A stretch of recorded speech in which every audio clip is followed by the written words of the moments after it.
Hi everyone, my name is Đinh Hoàng and I'm the leader of Group 3. Today we are going to give a presentation on the topic of stress of English. Before coming to the presentation, I will introduce my team member. They are Đậu Đình Hoàng, Thị Hoài, Bùi Lê Lâm Hương, Mai Hương, and Phạm Thị Hương. With this topic, we will divide it into four main content that are level of stress, word stress placement, weak form and strong form, and the last one is sentence stress. Now, let's begin. Before we start to learn about levels of stress, we must understand the definition of stress. So, according to the book English, Phonetic and Phonology, stress is the pronunciation of a word or syllable with more force than the surrounding syllable or word. A stressed word or syllable is produced by using more air from the lungs, and is often heard as being the louder and than the surrounding unstressed one. Stressed syllable or stressed word are normally on a higher pitch and with longer duration. So, to understand more about stress and before starting the main part of this content, which is level of stress, let's watch this video first. When I talk about stress, I usually talk about a syllable being stressed or unstressed, long syllable or short syllable. But stress can be more specific than just stressed and unstressed. There is a third type of stress that is found in some words that are 3 or more syllables. Let's first talk about the first type of stress. A stressed syllable can have the primary stress in a word. That means it is stressed the most. It is said the longest, the loudest, and with the highest pitch in that word. Let's look at the 3-syllable word understand. Understand. Understand. In this word, the third syllable, stand, has the most stress, so it has the primary stress. Primary stress is noted in the IPA using this symbol. But listen to the first syllable of that word. Understand. Understand. The first syllable, un, has some stress too. It's stressed more than the second syllable, der, but not stressed as much as the third syllable, stand. Understand. Da-da-da. Understand. This type of stress is called the secondary stress. It's still a stressed syllable, but it's stressed a little bit less because it doesn't have the primary stress. It has secondary stress. Secondary stress is noted in the IPA using this symbol. The second syllable of understand is der. Der. Der. This syllable is noticeably shorter and lower than the other 2 syllables. Understand. Understand. Der. Der. This is the weak syllable of the word, and it is unstressed. There is no special IPA symbol for a weak or unstressed syllable, so you won't see any symbols above or below the syllable. As you can see from the video that have just been shown, the speaker divides stress into 3 levels, but we can also divide stress into 4 main levels that are primary stress is the loudest syllable in the word. Secondary stress is the syllable which are not completely unstressed but are not as loud as the primary stress. Half stress has no stress but the vowel is pronounced with full dictionary value. Unstressed is syllable that have no stress at all, usually as a schwa. For ease of use, half stress and unstressed can be merged, and both are typically referred to as unstressed. Now, I will give you another example using the word disappear to make it easier to compare. As you can see on the screen, disappear is a 3-syllable word and its primary stress is peer. It has the longest vowel length, high pitch level, loud and full vowel. With secondary stress, we get this. This has a long vowel length but will not be as long as primary stress, low pitch, loud and also full vowel. And finally, unstressed is syllable a. It has a soft vowel length, low pitch, soft loudness, and vowel quality is also reduced. My presentation here is over. Thank you for listening, and the next content is word stress placement will be presented by Bùi Lê Lâm Hương and Mai Hương. Hi guys, I'm Lâm Hương. To continue Hoàng part, I will present word stress placement. Word stress placement follow a general rule and tends to fall on the final syllable called the ultimate and the second last syllable called the penultimate or the third last syllable called the anti-penultimate. In addition, I'm going to talk about stress pattern on simple words and derivative words. Mostly, two-syllable nouns and adjectives take the primary stress on the first syllable. Example: healthy, comic, person. And then verb had two syllable take the final syllable stress. Example: attack, receive, and translate. Now let's watch some videos. Now, as a general rule, most two-syllable English nouns are stressed on the first syllable.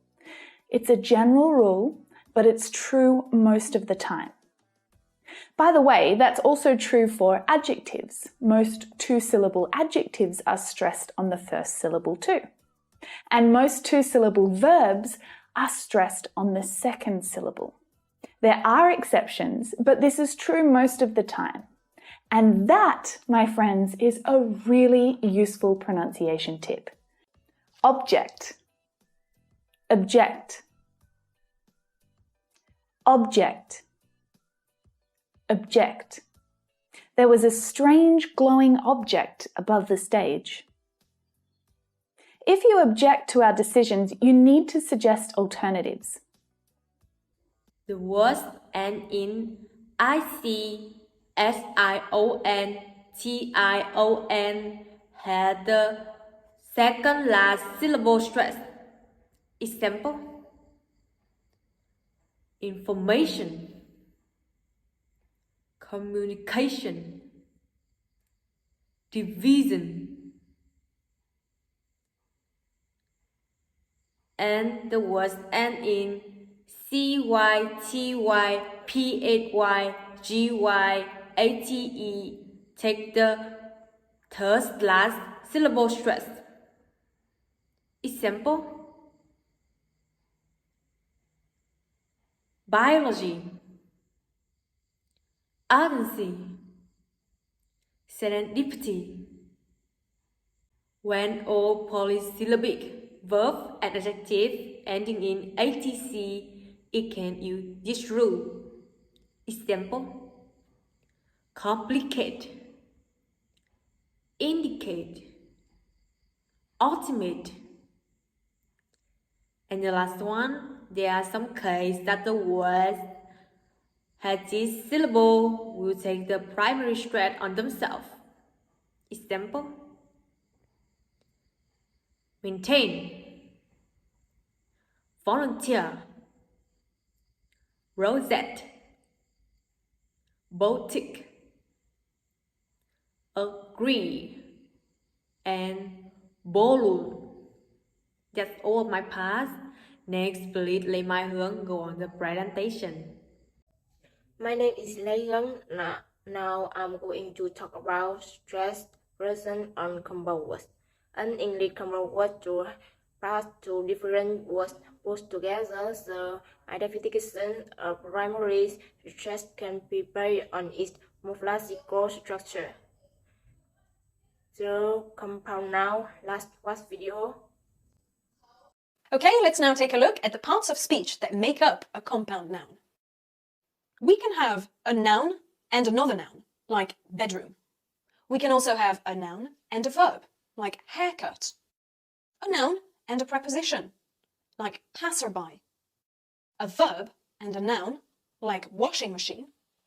A verb and a preposition, like drawback. A preposition and a noun, like underground. An adjective and a verb, like dry cleaning. An adjective and a noun, like software. Or a preposition and a verb, like input. There are two types of stress. The first is stress is the structure of flow, noun, a bedroom, noun, verb in, house hunting, verb in, noun, a driver, license, verb noun, look out. The second part is primary stress in the present. Adjective noun, double glazing. Adjective verb in, control hunting. Particle noun, lost property. Next is compound adjective. We will look at a video. Adjective or adverb plus past participle. Examples: high-paid. She accepted a high-paid job in London. Well-behaved. Adjective, adverb, or noun plus present participle. Examples: good-looking. My good-looking best friend gets a lot of attention. Long-lasting. Noun plus adjective. Examples: accident-prone. We should avoid that accident-prone area. Next, adjective plus noun. Examples: deep sea. My brother likes deep sea fishing. Present day. There are two types of stress. The combination have the primary stress in the first component.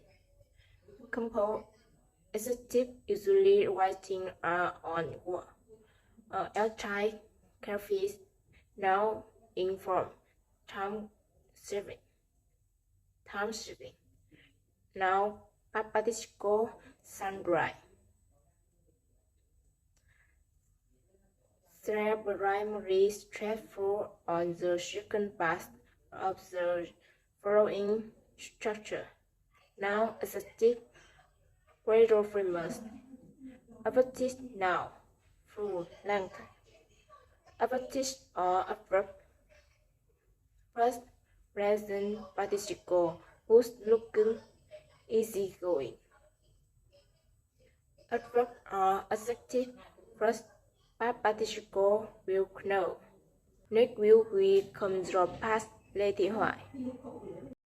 Hello everyone, my name is Mai. Today I would like to talk about the strong form and weak form.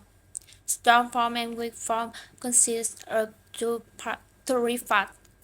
Part 1, we talk about strong form. Strong form is a full pronunciation with the gist of the word. Work with semantics include the verb, noun, adjective. Part 2, we talk about weak form. Weak form is a weak form for form that is often pronunciation and is very weak. Words that do not carry semantic but only have functional words, including conjunction, preposition, and auxiliary verb. There words like him and to are weaknesses because they are not that.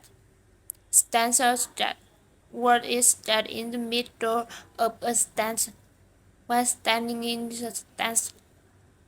This is sounds that it's difficult for listener to hear when you have not practiced listening much.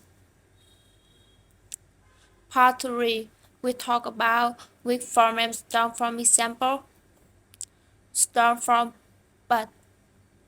Weak form, but. Strong form, tell him to go. Weak form, tell him to go.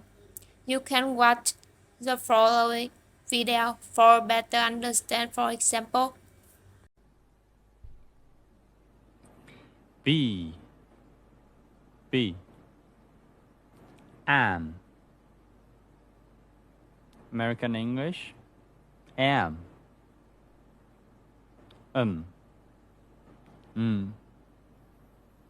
is,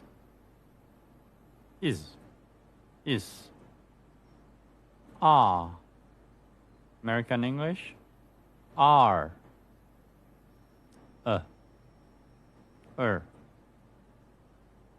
was. American English, was, was,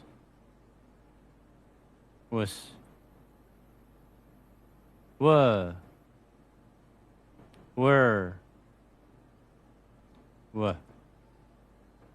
were. Hello everyone, I'm Phạm Thị Hương and a member of Group 3. Now I will talk about the sentence stress. Sentence stress is music of spoken English. Last word stress. Sentence stress can help you to understand spoken English, even copy spoken English.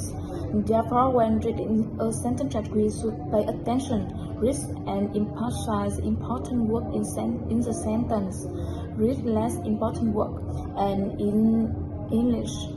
Therefore, type of verb often carry the main content in sentence. Noun, verb, adjective, and adverb. The rest of the words are mostly grammatical, so don't stress too much. As you see, article, and the preposition by, in, at, for, to, auxiliary verb can, do, might, may, could, pronoun I, we, you, they. And here are examples for us to practice speaking. Number 1, we are changing classroom because this one too small. Number 3, your tutor is very helpful. Please do ask if you don't understand the question. Number 3, you need to finish reading the chapter before you go on the field trip.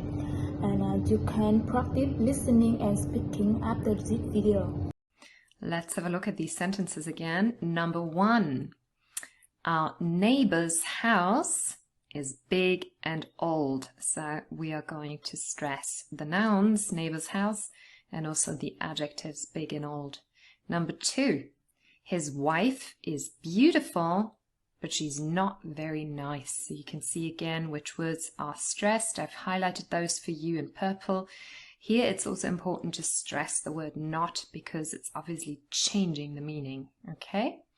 Number 3, let's meet tonight at 6 to go and see a film. So tonight is also important here. You need to stress that one. Let's meet tonight at 6 to go and see a film. So if you can even hear it if you just say it naturally. Those words are a little bit louder and longer and clearer. Number 4, I often wonder what else there is in the universe. So again, you've got the words highlighted. And now I said to you, number 5 and 6 were a little bit difficult. Number 5 was a bit cheeky of me because I told you that auxiliary verbs are usually not stressed, but here in that question, you have to stress it. So, do you like her? So do and like are naturally stressed if it is a question. Do you like her? Yes, I do. So any short answer, yes, I do, yes, I have, no, I haven't, no, I don't. You always stress the yes or no, and then also the auxiliary, but only because this is a short answer and there's no main verb following. Okay, so yes, I do. And then number 6, I can sing, but I can't dance. So here in the positive part, you only stress the verb sing, but in the second part, we have can't in the negative, and so we do have to stress it because this obviously changes the meaning. Now you can also hear that it's negative with my pronunciation because I speak more with a British accent, and so I would say can't. But if that sentence was said by an American speaker, they would most likely say can't. And the T is often lost anyway, there's elision here. So really the difference between the positive can and can, the negative is really something you can only hear through the stress. So that's very important. Thank you, Phạm Hương, for your presentation. So, in conclusion, this chapter helps us better understand stress, word stress, sentence stress, level of stress, and different types of stress. We are also able to use the proper word stress and sentence stress in speech. And finally, we can know how to use the weak and strong forms in different communicative situations. And that is the end of our presentation. Thank you for your attention.